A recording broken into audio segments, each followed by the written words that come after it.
Everybody knows somebody who's got a story about when they saw a ghost. I believe that you can mess with the other world, and if you do, they won't hesitate to scare the crap out of you.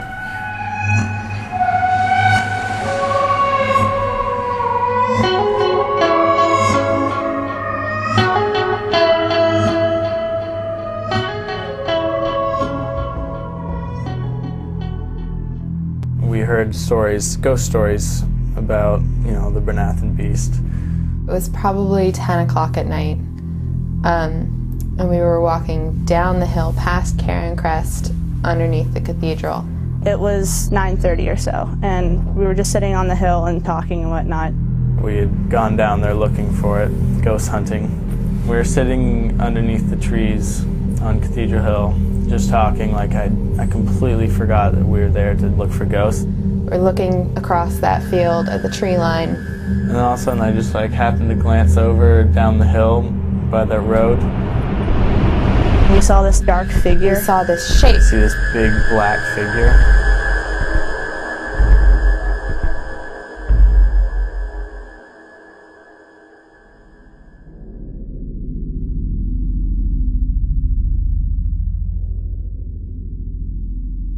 I used to sit in front of the television and watch TV, and out of the corner of my eye there was a gap, like a doorway, and I used to see someone go past in that gap. I'd turn around and look, and there'd be no one there.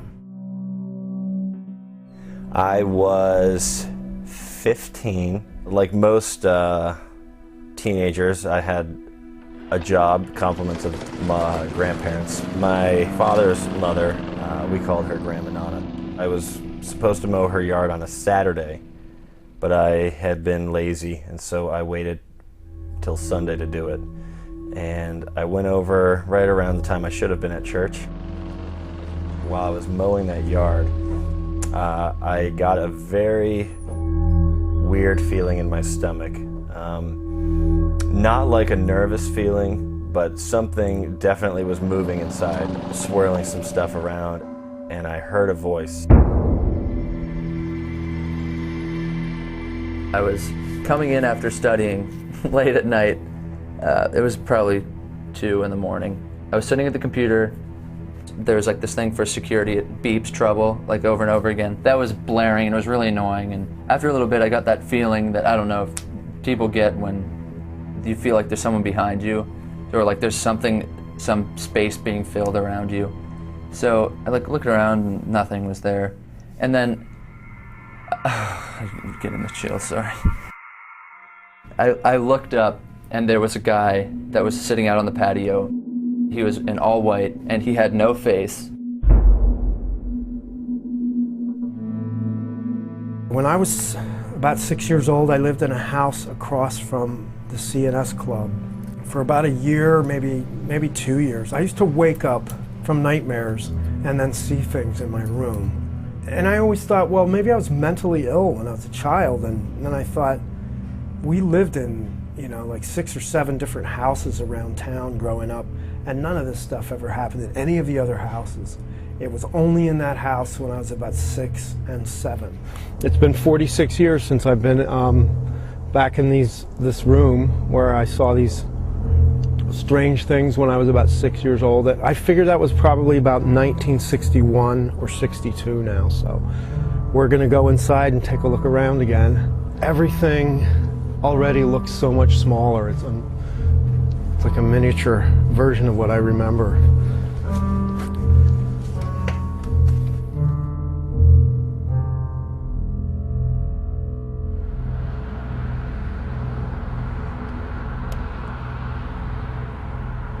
And we saw this shape moving along the edge of the tree line. We saw this dark figure off in the distance. I see this big black figure. Black, shadowy. It looked like it was standing upright. Human looking. Probably about 8 feet tall, so too big to be a person. But what was so weird about how it was walking was it was moving really quickly in space, but how it looked like it was walking was very slow. What was strange about it is that it didn't seem to be moving up and down as it was running. It seemed more to be gliding along like this. The weird thing about it is that it would like skip. Like it would be here, and then all of a sudden it'd be over here, and then it'd be back here. So it was like gradually moving down the road, but it would be like flickering in and out. Sort of like a movie that has really bad tracking. It's just like flicking back and forth like 20 feet. And it was moving way faster than it seemed like a human should be able to run, especially so smoothly. And then in the blink of an eye, we all kind of gasped. And we're looking at it, and at the same time, we all gasped.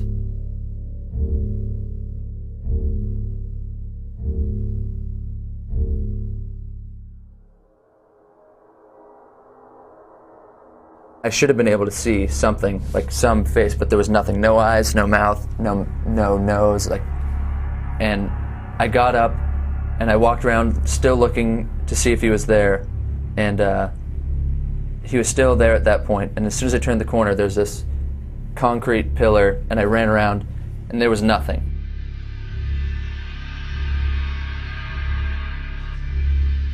And then I heard a hiss, and there was a black cat just like freaking out at me, and I've never seen that cat, never saw it again. There was no logical explanation for somebody being able to run that fast and then having a black cat that I've never seen before. Once I really put it together, hey, that guy didn't have a face, and this cat came out of nowhere, that scared me to death. I didn't sleep that night. I just couldn't.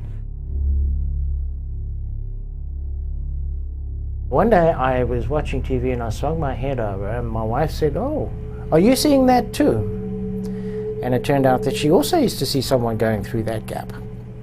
So we started watching, and one of the things we noticed was the person going through there was always going from the bedroom to the bathroom, always at night, and was wearing what looked like a blue dressing gown.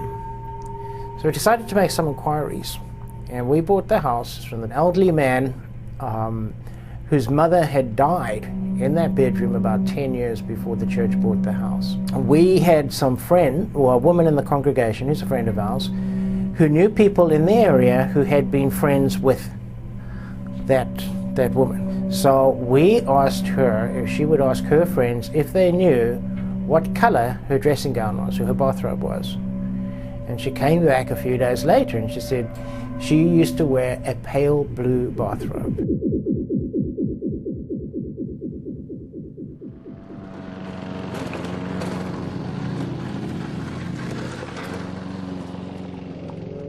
I heard a voice. The voice said, "You need to check on Grandma." I knew at once it was my paternal grandfather, who I never met. He died when my father was 12. I stopped mowing right there, right in the middle of a stripe of grass, and went into the breezeway, and I knocked and there was no answer. She used to keep a spare key under a table in there, and I looked under it and I didn't see it. And so I checked the garage and her car was there, but I knew that often her friend would drive her to church. So I thought that's probably where she is. So I went back to mowing her yard, and on the next pass I heard the voice again say, "You really need to go check on Grandma Nana." And I kind of just dismissed it as I'm nervous about nothing. So I finished her yard. I figured I'll just go mow my other grandparents' yard, and by that time church should be over. And I didn't feel right the whole time. I just felt like I was missing something. So I finished the yard, and they asked me to come in and visit, and I politely said, I would like to, but I can't. I have to go check on something. So I went back, and then I remembered she had moved her key from under the table to behind a light socket in the garage. And I have no idea how I remembered that. It was told to me kind of in passing, and I don't know why I remembered this thing, but I did, and I found it, and I opened it up, and it smelled of death in my grandmother's house. It just smelled horrible. You could smell urine and feces, and it just smelled of death, and I knew clearly something was wrong. So I turned the corner, and my grandmother was lying face down halfway through the hallway on the linoleum floor, and she was not moving, but I could hear her struggling for breath. So I went down there, and she was totally out of it. So I called 911, and They came and took her. She had suffered a stroke and had been lying there for about 18 hours. She lived long enough for my dad and his two sisters and their families to get out and say goodbye. So that's the plus side of it. And it was creepy in retrospect, knowing that something had definitely tapped me on the shoulder, smacked me in the back of the head and said, something's happening here and you need to do something.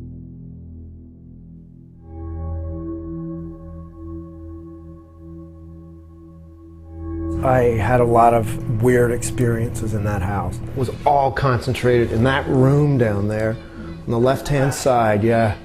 And right now I'm a little nervous about going in there, but I want to see it so badly. Wow, everything's kind of rearranged. I know it's not, because I can see that you guys haven't done any structural changing, right? Whoa, I'm shaking. My body's actually trembling.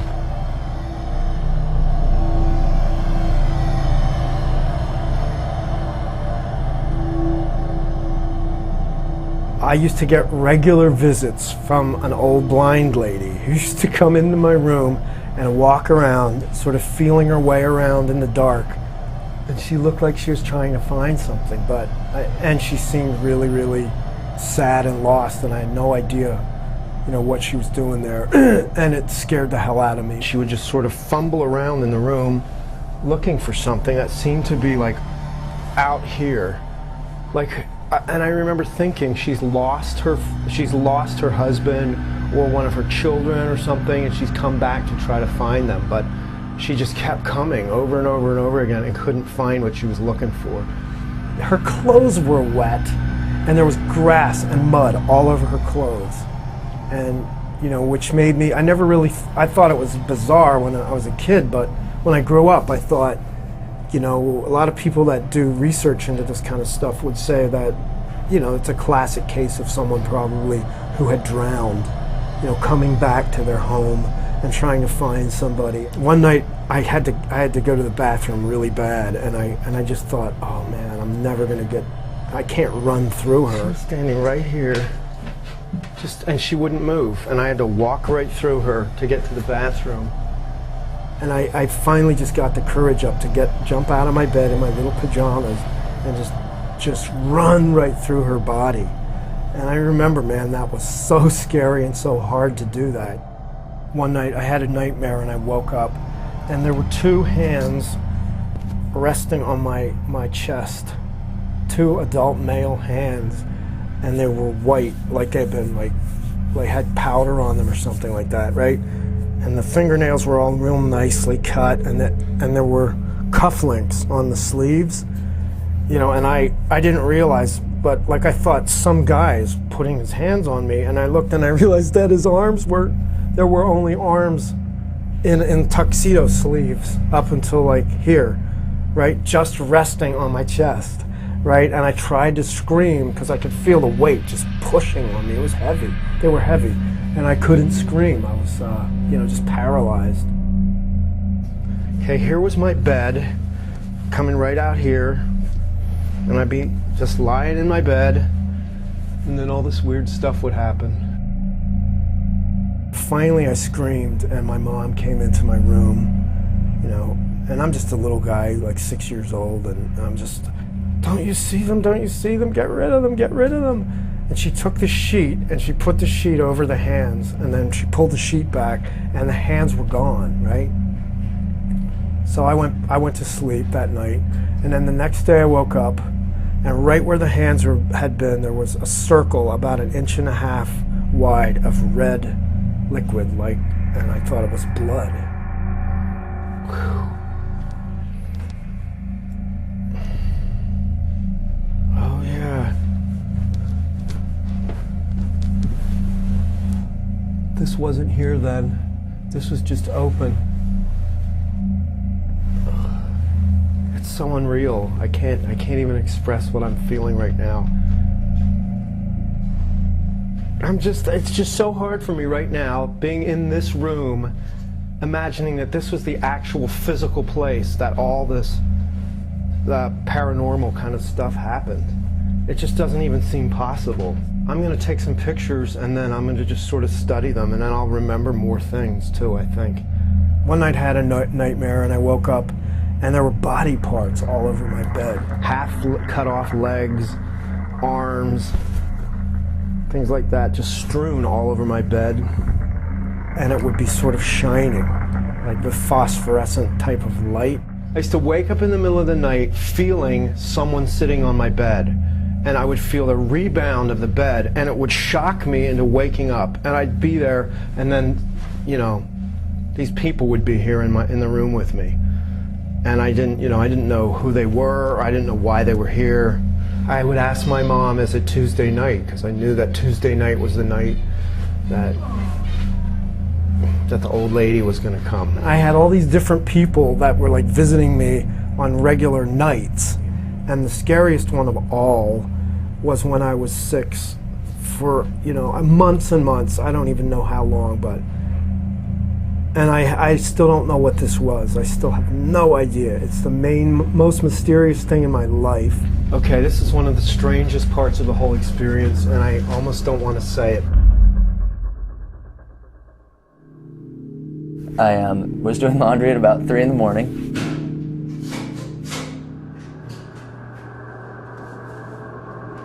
I hated this basement because people told me about how scary it was, but I never experienced anything by myself. The lights were out, except for the laundry room. I was in there doing some laundry, and then the lights flickered. I'm like, oh, that's weird. I've never had anything like that happen. And then they kind of like really dimmed, and then I heard back in the furnace room or whatever it is, the electrical closets, I heard a little girl scream, like the loudest blood-curdling scream, and it was so terrifying.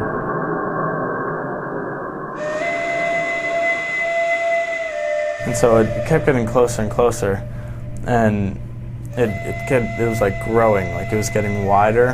When it was closest to us, it stopped moving, and it looked like it was on like 4 legs, like this big sort of like arched back with these 4 legs. We decided to run at it. One friend started yelling like, "Who are you?" And then in the blink of an eye, we all kind of gasped because it stood up. It suddenly moved down and became elongated and as if it were running on all 4s. So we take off sprinting down the hill, and it didn't move, and we're getting closer and closer and closer. Still walking on 2 legs, but in that really slow motion, but walking really quickly. It seemed like a very long, dark, dog-like shape. When we were about 20 feet away, it just disappeared. And then when it got along to the end of the tree line, we couldn't see it anymore. And then it disappeared in the trees or whatnot. And then we looked down the hill, like way down in the back of the meadow, and we could see the figure. It moved across, that whole meadow at the bottom of Cathedral Hill. It moved from the side of the road all the way to the back end in like a second.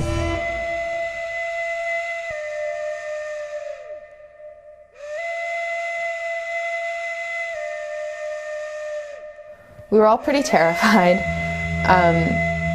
Didn't really make any sense, didn't know anything that could explain what we were seeing. We were all just kind of like, that was really weird. What the heck was that? I know there's no way it was a deer just because it was too big, and the way it was moving, like even when it was standing still, it was still like flickering in and out, and it was just like solid black. Like it was light enough outside that I would have been able to like clearly see a deer if it was one. I don't think any of us immediately thought like that had to have been a ghost. I think we all tried to think, well, what could that have been? And none of us had an answer. We went back to my dorm, Glen Hall, and we were telling some people at the front desk, and one girl was there, and she's like, oh my goodness, come back and tell the story in the kitchen. There was a group of people in the kitchen, and we told the story, and they were like, you saw it too?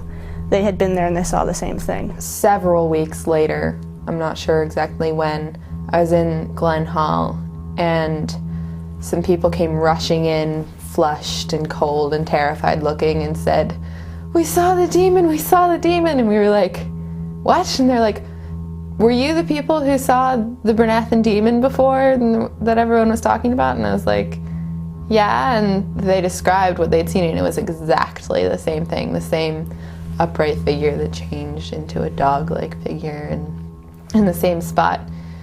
So that was very weird, and I think certainly helped to perpetuate the future rumors and theories and myths about it all. I've heard a number of explanations, specifically that it was Blaine Bostock running around trying to give people a scare. Well, there was a rumor going around town for a while that I was the beast of Brynathon because one night there were a bunch of kids walking down below Church Hill, and I was taking a walk that night, and I was actually walking ahead of them, and I heard them coming behind me. And I didn't want to run into anybody or talk to anyone that night. I was in a bad mood or something. I just wanted to be left alone. So this is crazy, but I just decided to disappear. So I just made a sharp right up Church Hill. I ran up Church Hill and then hid behind these trees while these kids came down walking, down the park, down the road. And this one girl started freaking out because she said, there was a man walking down there and now he's gone, he just disappeared. And she started to scream, right? And then these kids were all getting all bugged out as they were coming down closer to where I had been. And then I bolted and took off like up towards Church Park. And apparently some of the kids turned around and saw me running. And somehow they connected my running and, sort of darting and disappearing with the stories they had heard earlier about this like man running along on all fours that either transformed into a wolf or whatever. But I had nothing to do with the earlier 3 or 4 events that happened leading up to that, which was just me having fun, running away from a bunch of kids and getting them all worked up. So that's all that was.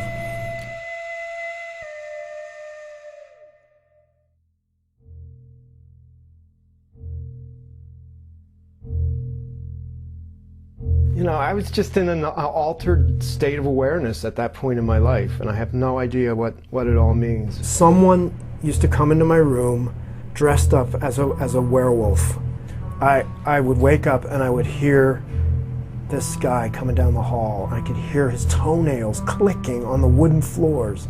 Click, click, like a dog, a big dog, walking down the hall and coming in to see me. I heard the werewolf come into this room.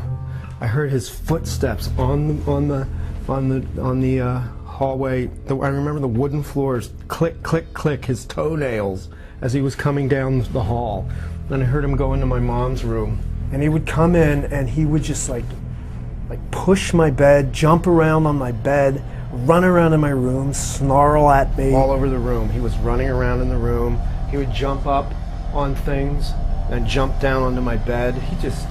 and I still think that werewolf was a real person dressed in a costume. We were living in a college men's dorm at the time, and I remember associating this a lot with the fall, so it could have been around Halloween. But the fact is, he kept coming in here a bunch of times dressed in different clothes. It didn't just happen 1 or 2 times. Of all the things I ever saw, that was the most physical.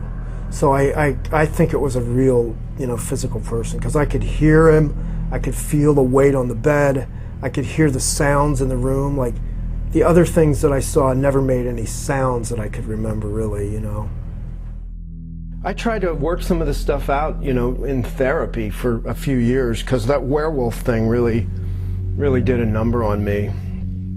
And, we never got to the bottom of it. It remains as mysterious as it ever was when I was a child. Wow. This is really beautiful out in the wintertime, You could see the hill covered in snow. It was beautiful. I mean, I love this place too. At the same time, it was so scary. When I think of my deepest memories of beauty and love and everything, it's all still here too. Everything that's in my imagination now and anything I feel like when I play music or write or do anything artistic, it all relates back to my experiences here as a kid. All that stuff is still so vivid and strong to me, even though it's been almost 50 years. Okay, well, we just came out of the house. It just feels like I'm finishing up something that's been kind of broiling around in me for about 50 years. So to come back and really you know, have my body in here physically again instead of just my imagination and my memory is really great. So thank you very much, you guys, for letting me be part of this.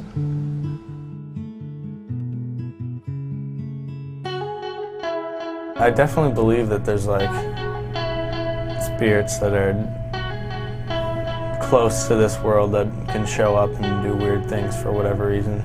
I know something's true when my body feels a certain way. Like love, you love someone, you get this feeling. You see a ghost, you get a creepy feeling that you're like, okay, well, when I get scared other ways, I don't get this feeling. We are so close to the other world. We're just like, you know, this close all the time, and we just don't realize it unless something breaks through and we're seeing it. Today, I'm in stop time.